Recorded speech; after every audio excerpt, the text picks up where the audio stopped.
Alrighty. So here we have for you guys another game going on before the round ends, and it's actually in one of the pivotal turns in the Zoro mirror match, and we're gonna see how this Zoro player at 1 life tried to defend himself against the Zoro player at 2 life Yep. left with relatively, even boards on both sides. One Marco on each side, the one is 4, one is 5, and then some other one drops. And we actually Yeah. see here, Fire Fist coming down. So There we go. Firefist crazy. You know, one thing I want to point out, the first thing I mentioned, this finalist mat, regional finalist mat, very cool to see. So we know this guy's been at top tables before. And yeah, so I just also this buggy being very disrespectful. just being in rest mode, can't be killed by our opponent's leader. Very disrespectful buggy there. So we're gonna see a swing 7 at face here, guard point just to get out. yeah, so a perfectly placed guard point in order to plus 3k a swing that was a 7 and give it an 8. So a perfect defense there. And then from there, we're going to see it would look to be a 3-drop Zoro, presumably, if not a blank Vista. Just depends on what he has in his hand. And it looks like he wants to deliver. So it was a Zoro. So Zoro goes ahead and it's probably going to gain 1 Don now that the other Zoro's tapped out. This is just going to be an attack for 7. He's most likely just going to take this, go down to 1. Pretty easy take, and then going back. There we go. And if that's a jet pistol to hit the Marco, we are clear to go for game. Not a jet pistol. Okay. All right, fair enough. So dealing with this Gordon on the other side makes it so that something like a Vista or a Marco does not pop the Marco on the other side of the table. So this blocker standing strong against what looks to be only one eligible attacker plus the leader from the Zoro player that now was reduced to 1 life. And we'll get to see if there's something.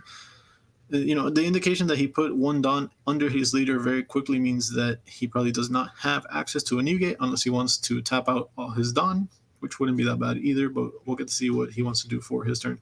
Something like forcing out this Marco block is the first priority.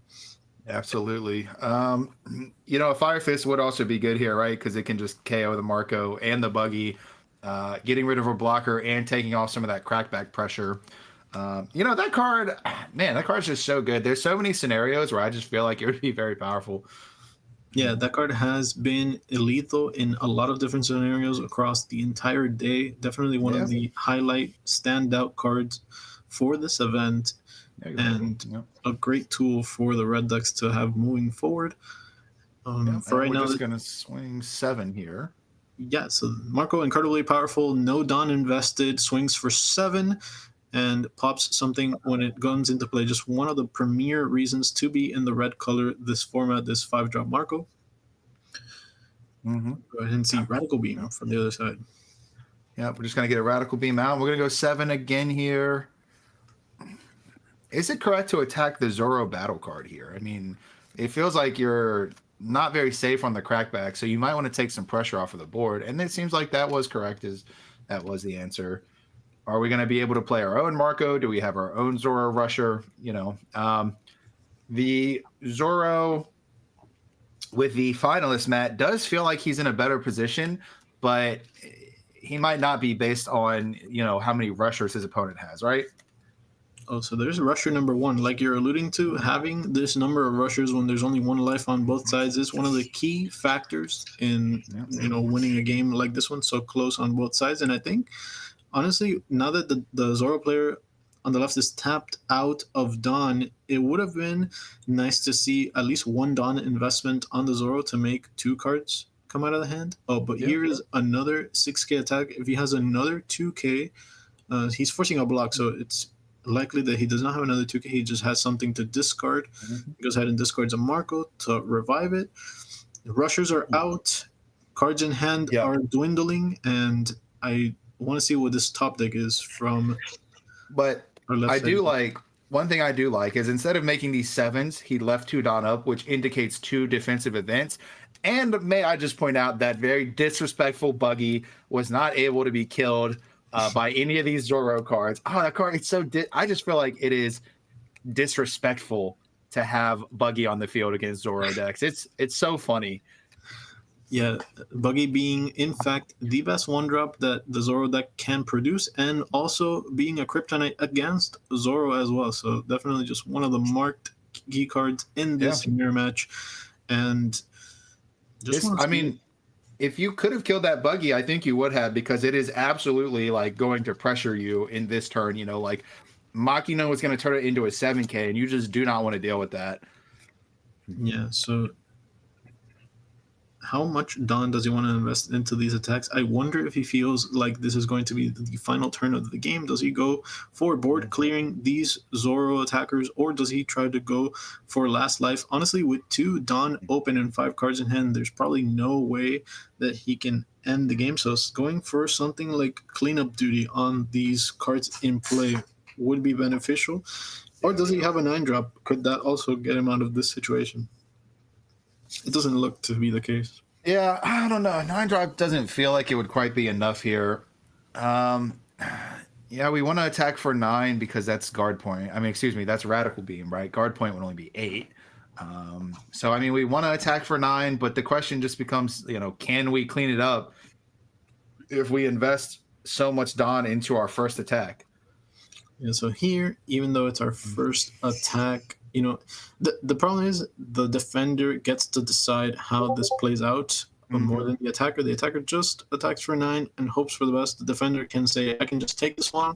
I don't even need to overcommit any sort of guard power on it, and then counter the next attack and then try to go for game, because he has full control of how he wants to get around this. So he's just going to do the math, make sure that nothing goes wrong, and if he can't effectively out counter this and the next attack, he'll just take this one and he'll be just fine. So yeah, it feels like this is a lot of Don, and we're gonna do it. Radical beam plus Marco. Now the fact that he left 2 Don up maybe indicates that he has another radical beam or even another guard point, both of which would just provide a huge cushion here.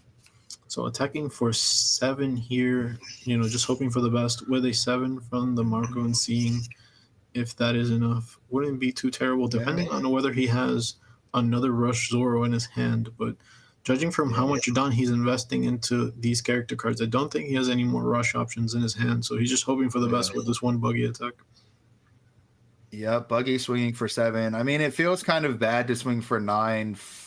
And I don't know. Yeah, and just another radical. Yeah, I was going to say, like, it's probably pretty difficult to get this to 9. So, we're passing with 3 Don up.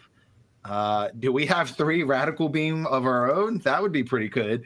That'd be pretty good, right? 3 radical beam and or 3 guard point, some combination of the two, might actually help you survive. I'll be honest, That would not be terrible, and that would actually spell survival for the side of the Zoro player with the blocker Marco, because this blocker is actually putting in heavy duty work right now, just making sure that he doesn't get all in over the course of these next 2 attacks. So this Marco is instrumental in surviving, but he does have to have those multiple 1 Dawn events available to him in order to survive this turn. Yep. And here we're just going to swing 7. Yep, there's a guard point. So that Going is to perfect. 8. I would not mind seeing this next attack be for some awkward number like 8, just forcing out the last radical beam and then understanding what the final card in hand could be. A blank, it could be another event, but let's see what he tries to play around at this point. So we got the guard point out of the hand. I mean, it kind of just comes like, what are the likelihood of guard point versus radical beam? We just want to play around both as best as possible. Here we're going to swing for a 9. So this is actually a brilliant number, because since there are only 2 cards left in the hand, if both of those are event cards, this will be grossly over guarding this attack, so we cannot go ahead and do that. So it would leave lethal in play. But now, with 3 cards in hand, this all-in might not actually be possible. So it looks like we're going to be able to go 9-10. That's 9-9. So I think 9-9 at the least is going to force the block, and then, we're going to, I don't know, Zoro with the finalist mat just used double radical beam on the previous turn. So like how much more could he really have at that point, defense wise? Just another 2, right? No, but no, but Right, also, yeah, just right. I guess we'll find out based on how much Don he puts on his leader here. yeah. You know. So there was an argument to be made to maybe investing just less done in each attack and then playing different options from his hand depending on what he has available, and then assuming that he's not going to win this turn. But he felt pressured into trying to go for lethal with the opponent only had 3 cards in hand, 1 blocker, and it just turns out that Yeah. these combination of guard points plus just taking the life and the Marco blocker are going to end up actually being enough to survive here. It just Yeah. depends on how all in the Zoro play. I mean, it could just be a blank hand, and does the Zoro Oh tell yeah. himself, "Okay, better put him on, better have it"? Let's see. Let's see. Well, yeah, you can also always just consider the crackback. He could, I mean, he could swing for 9 here. And like you said, it's possible his opponent is bluffing, which is possible. Based on the way his opponent played the last turn, though, I would not expect him to be bluffing. That would be a crazy bluff. Now, I think depending on how many guard points you have of your own, I mean, I think you just equip the Don to your leader and then leave up for defensive options, right? I don't know how complicated it actually is. He might be. It's basically 2 different options going through his mind. He either all ins right now and just says better have it, or he says that he can survive with a couple. Oh, and he does have it. Oh, Wow. and we had it. There we go. But again, so being at 1 life, basically, we can only really avoid one of these attacks, right? But depending on how much counter power we have in our hand, that's what it's going to come down to. Zoro only having 2 cards in hand, protecting our Marco. That is time, I think. So here, Magura, fantastic top deck, being able to get. That was a crazy top deck. Oh my goodness. Yeah, so that was quite fantastic there. Now, even with the 3 cards in hand, I just doubt that there's enough to stop something like this attack. Yeah, no, that was a crazy top deck.